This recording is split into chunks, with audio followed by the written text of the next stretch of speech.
Hey guys, so what's been happening in the hobby this week? So I thought today we talk about motivation and consistency. Since the previous talks, we've discussed things like, batch painting and single figure versus that, and getting inspired by literature and lore of, the background, Warhammer and all that kind of thing, and just my thoughts on how I'm approaching some of these armies and some of these projects, just moving forward, and how that informs everything, the whole experience, right? So I thought we'd continue along that sort of same vein, but now move into, I guess, being consistent, and why would you do that? Motivation. How does that play a hand in that consistency? All of those type of aspects to keep the hobby, I guess, part of your life. I mean, if that is something that you even want or even care about, or any of those things, but we'll get more into that a bit further on. But I thought I'd just start with, just taking a look. I've got a little range of things in front of me, some stuff I've done recently and some of my own work there. These are the Blighter Gods, Denizens of Catan busts that I've been doing, which you can download from my website, which is in the link if you want to go check them out. The one in the middle there is free at the moment, so you can download him, and there's another free one on there as well. Print him out and paint him up. But I just thought I'd show you those because they sort of blend into the talk that we're doing. And then I've got some of the Blight King stuff on this side, and my Nurgle and Marine stuff that I've been doing coming back into this hobby, and how I've approached it. And so I guess where to begin. Motivation is a tricky thing. It's not it's not like it's a hard thing to really put your finger on exactly why someone might be motivated, or getting that drive and energy to pursue something. And I guess it relates to passion. Passion is another topic, but it's got to do with I guess your resolve for wanting to do this. And so to talk about that stuff, I thought we'd begin by just giving a little bit of my own experience coming back into the hobby. So I think I've talked about this before on a hobby vlog, but I've been doing this since I was a little kid. I'll just give a brief overview. I won't go into the full deal, but essentially, I started very young. In fact, the beginning of Rogue Trader, I think I was about like 88 or 89 when I got into this. I was about 7 or 8 years old, and so Rogue Trader just come out. I didn't really understand all that, but I loved the models and everything. It was really fantasy that got me started. Little skeleton warriors and that sort of thing. That original box. And that's where I sort of got my first taste of this hobby, and it really grabbed me. I remember just walking past this hobby store and seeing the dioramas in the window, and there was one that had a little skeleton fishing under a bridge. It was a little diorama with a knight or something going across the top of the bridge, and this little skeleton down the bottom, and I was just like just wrapped with that little skeleton. I would go past and just stare at that and just beg my mother to let me go inside and get something. I wanted to go in there so badly. I knew straight away it was for me. Like, I just knew instantly. Now, we don't all have that experience when we start out, but that was mine. And that led on to me being part of this for quite a while in my young years, and then teenage years, obviously, like most people, it drops off. And then I got into it again at I think it was 17, 18. I'd left school and I was going into the Games Workshop store here in Australia, and I'd go in there on my lunch breaks, and that's the thing I was working. And I eventually got to know the guys there, and that led to me actually being employed with Games Workshop. And then I spent a great 6.5 years or so working for them here in Australia, and it was a awesome experience. And that was as a staff member. So my experience changed. I was on the other side of the equation now. I wasn't, I guess, a customer anymore. I was part of it, and it was an amazing experience. And so then once I left that, I went on to do other things, and art was the main thing, which is where these eventually came from, was my journey through that, which is still ongoing. But something happened along the way, so I dropped out of it for about 10 to 14 years. But then, 8th edition came along, and I've always vaguely been, connected with it, but I wasn't active. And then a couple of years ago, toward the end of 8th edition, I think it was 2019 or so, it hooked me back in. And once I started, it was like a watershed moment. I was like, why haven't I been doing this all along? It was just such an eye-opening experience. I'd forgotten how much I loved just sitting at that table. I mean, I was doing art, I was doing obviously sculpting and doing a bunch of stuff, but there's something particular about, getting a miniature or model and sitting down and painting it, in a way where, I guess for me, being an artist or being someone who's doing my own creative work, it's different when I sit down to do these guys as opposed to these, because they're my work, and so you have a different relationship. And when you're there sitting, doing something that you haven't labored over, that you're just enjoying, that's a very different experience. And I realized the first time, one, why hadn't I been doing this all the time, and how much I enjoyed it, but also, interestingly, it was my first experience really as a customer, for Games Workshop Hobby. The last time I'd been, I guess, a customer was when I was like, 8, 9, 10 years old. I'd never actually been like a proper customer of this hobby. Most of my adult life in it was spent working, like I was a staff member, so I'd never really experienced it. And so now coming back in, I'm finally getting a chance to experience what everyone else gets to experience of this hobby, and I'm really enjoying it. It's a great way to experience it, to be a customer and just enjoy it for what it is, and not have to have so much, I guess, a certain type of investment in. You can take it or leave it. You can do whatever you like. There's nothing else going on, and so it's a great experience for sure. And that's, I guess, where we get to understanding about, I guess, from my point of view, what I started to realize and why this hobby was so important to me. And it's sort of like a grounding rock. It's like it's part of what I need. I can't just do my own stuff. My own stuff is great and I love doing it, and that's a huge driver and passion for me to put that out there in the world. But this allows a certain type of break. It lets your brain relax. And I think most people would experience this when they're painting, this relaxation that you get into, and it's your own little space. It doesn't require you to do anything more than just enjoy what you're doing in front of you, and it's very unique, and not just that solitary aspect of it, but then it has a whole social engagement around it, so it can be as active or inactive as you like. And it's such a unique thing in that you then play games with them and you interact with someone else, and all of those things that accumulate in a really, really rich experience. And so this time around I've resolved not to let that slip again and allow these things to be in. So that brings me on to that part of first making that decision about how important this thing is to you, and how it speaks to you, and what parts of it speak to you. So for me, I'm very inclusive. I like all the things, but obviously the creative side of this is the most fun one. The painting and so on, and for me, sculpting as well, and all of that. That's a really great part of this hobby. But I really do enjoy the gaming side. That's something that I think is a wonderful experience, and I've since been playing games with my friends, and it's been great. That's a really, really awesome experience. And so that resolve to keep it as part of your life and realize what it does for you.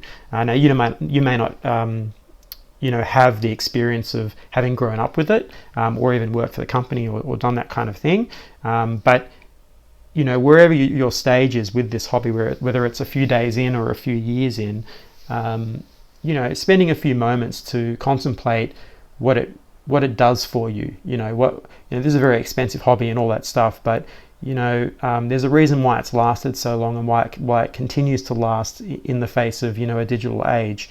It's not going anywhere. You know, it's something very deep inside of us to have this tactile experience with creativity.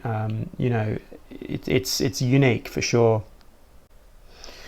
And so spending those moments thinking about that and finding out like why it's important to you, I think is really good for figuring out how you're going to stay motivated and why, and you know, all of those sorts of questions. You really need to come up with an idea, some loose idea as to, you know, or even specific one as to what about this is really enjoyable for you, and then take those steps to implement, you know, those routines, because that's where consistency is going to come in, right? So you've established that idea, yes, this is important to me for these reasons, and then try to work that into your day-to-day. You may not have anyone around you that plays this or does this. You may not have any of those things. That's fine.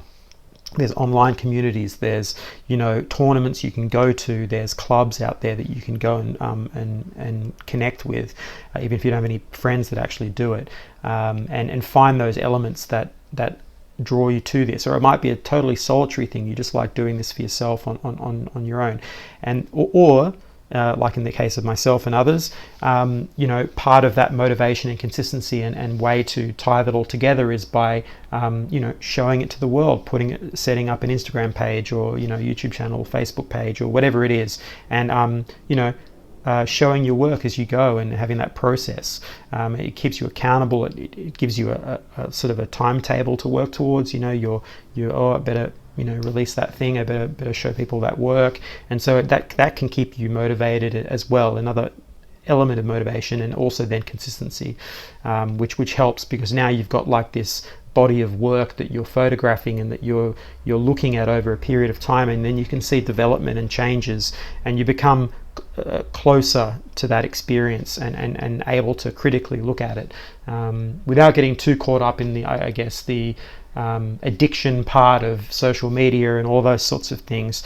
You know, as long as you've made that conscious choice as to why you're doing it and know why it's meaningful, like why this stuff is meaningful to you, then you should be more armored or protected by the negative elements of, I guess, social media and posting things and doing all of that. If you have a grounding as to why you're there, that's very important to continue with those types of things. And so then we can move into how to stay consistent and keep it moving forward so that we keep enjoying it, right? And so for me, part of that is variety. I need a wide variety of things. My brain's shooting off in all kinds of directions every minute. And if you have a brain like mine, that, you know, I need to fill it with things. Otherwise, you know, once I get bored, it goes to, you know, dark places. You can't have your mind just sitting there idle. Like it's almost like, I guess, a bit like ADD, but, you know, my brain's just always working and needs those projects, those things, very complicated stuff to help keep me, you know, active. So, you know, I've built my own brand, a card game, you know, I'm constantly working on these things. I'm learning, you know, I'm now moving into miniature scale, so I'm learning a new type of sculpting. You know, then I'm painting these up and I'm learning new techniques, and then I'm showing them. I'm running a YouTube channel to like show these techniques and do teaching on top of that, and then these talks, and then, you know, coming into these other kinds of like projects with my other armies that I want to do, and, you know, all of this like cavalcade of just layers of complexity over the top of my mind, so that it keeps it constantly working, because I can't handle, you know, just that idle, you know, stuff. It drives me insane. It was one of those things that I always hated about school, because school just can't give you enough. Like if you're that type of person, there's not enough stimulation there to keep you focused. You know, you just don't have enough. So in my case, I've taken upon myself to find that for myself and not wait for the world to bring it forward to me. I make those challenges and those projects and those things in front of myself, those goals, so that I always have something that I'm striving for, and that helps keep me motivated. And that's something that you'll have to look for yourself, is what keeps you going. And the rewards for finding that type of thing and figuring out what it is. So for me, it's diversity. You know, I need that. So I'm doing batch painting, I'm doing single figure, I'm, jumping between all of those. I'm sculpting my own, I'm bringing them out there. So I've got all this like range of things that are happening all the time and flowing in and out of one another.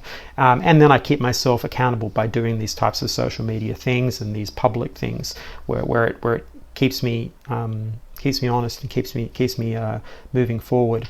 And that's how I've done it. For you, it might be different. You might not want to do that kind of public thing. You may not want to put that kind of stuff in there. But, it can be as simple as just you and your mate or you and whoever, just agreeing to paint something new every time you go to play a game.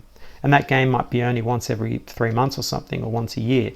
But at least you're sitting down to that desk and you're painting it and you're getting something done, over the year, and that's more important, because that just keeps your toe in, it just keeps you moving forward. And the more you do that process work, the more you sit down at that table and muck around with these things, the more you're at the gaming table and the more games you play, and those things feed on each other, the deeper your understanding experience will be. And you'll find that zen, that perfect wave, when your mind just stops and you get that tranquil moment of, riding the wave. That's what all artists, anyone that's creative, that does a creative process, that's what you're always chasing when time just slips away. Sporting people experience this when they're in the heat of the moment. If you ask, anyone that's done any kind of amazing feat in sport, you ask them about that moment, they won't be able to tell you. They won't know. They won't even remember it, because it's all lost in a haze of this sort of unified moment of both action, thought, and drive and energy. And it's a wonderful experience. And you get that too in art and in miniature painting. Even if you don't consider yourself an artist, you will experience this. It happens in many areas of life, but one of the best ones is creativity and doing this type of thing. It's very rewarding, and so hitting those moments is what it's all about. And it's like a an endorphin hit. You'll get addicted to that, and so trying to keep consistency going is part of the reason for that. So you can get that little bit of that junkie hit of zen meditative moments, within this hobby. And you'll really be satisfied by that. So that's the thing. Find a way to figure out first what it is about this that's important to you. Then find those little ways and hooks that you can keep it going. And setting little goals with you and your mates, campaigns, whatever it is, anything that's going to keep you motivated. Like in the space of my last talk, talking about how books can inspire, backgrounds and so on. But make sure it ends up in action. Okay, so not just unpainted, unassembled models sitting on the sidelines, but actually try to sit down and chip away at one. And one of the best things that you can do is keep your painting table out. Keep your area that you're painting out. It needs to be in a place that is accessible to you all the time. And not in a dungeon somewhere where you never go to. Like, it needs to be in a place that you do visit in your house or in your space. If it's out of the way, you'll never go there. Make sure that nothing is packed away. It needs to be out, like the paint's behind there. You can see I can sit down here, grab a brush, and start going at any moment of the day or night, whenever I get the inspiration to do it, and have that model. Don't have a lot of stuff out, because that's overwhelming. Just have a couple of things out that you can sit there and work on, and get inspired to do it at any given time. And that will go a lot of way into keeping you painting and keeping you going. If you have to bring it all out every time you do something, it never works. That's the real trick with creativity, is you've got to set a space that is dedicated to it. And if you can do that, even a very, very tiny little area, it doesn't matter, as long as it's out and you can get to it. That's all it is. That's all it is. And if you live with other people, you've just got to let them know that you need this out. It's just got to be there somewhere. It can't be all tucked away in the corner, hidden. It has to be a part of your life, and they need to know, whoever they are, that this is important to you, and it needs to be there. And that it keeps you sane. It's part of it's your rock. It's the thing that keeps you. I'm sure for all of us, no matter what your reasons are in this hobby, in some level, this thing does speak to you and give you that calm, that happy moment. So yeah, that's my thoughts on this. Hope you enjoyed my little talk on motivation and consistency. Hope that's helpful for you guys out there. It's definitely been helpful for me just talking about it. If you have liked this, hit the like button, subscribe, all that stuff. And yeah, I guess I'll catch you on the next one.